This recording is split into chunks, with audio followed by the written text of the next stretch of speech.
ராகு அப்படின்னா பாம்பு சர்ப்பம். ஓகேங்களா? இந்த பையன் ஜாதகத்தில் குரு கேது குரு ராகு 2 அமைப்புமே இருந்தது. இந்த சித்தர் உட்கார்ந்துருக்கிறது ஒரு நாகாத்தம்மன் கோயிலுடைய வாசலில் தான் உட்காந்துருப்பார். குரு ராகு வந்துருச்சு. இவரே குரு அம்சம். குருனா மற்றவங்களுக்கு போதிக்கக்கூடியவர் ஒரு குரு. அவர் நாகாத்தம்மன் கோயில் வாசலில் உட்காந்துருக்காரு. குரு ராகு. இவர் ₹1 இல்லைங்கிறாரு. அவர் பேரே ₹1 சித்தர். ₹1 தான் அங்கே தட்சணை.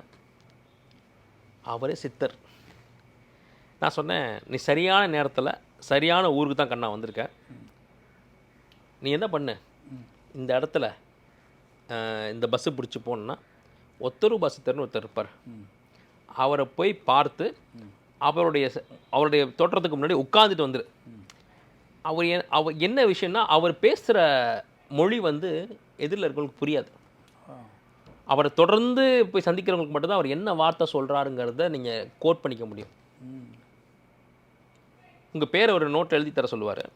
அதுக்கப்புறமா அவர் சில விஷயங்கள் பண்ணிவிட்டு ஏதோ ஒன்று சொல்லுவார். அது நமக்கு புரியும், புரியாமலும் போகும். ஆனால் அவரை போய் சந்தித்து உட்காந்து அந்த ஸ்தலத்தில் இருந்துட்டு வந்தாலே வெற்றி கிடச்சிரும்.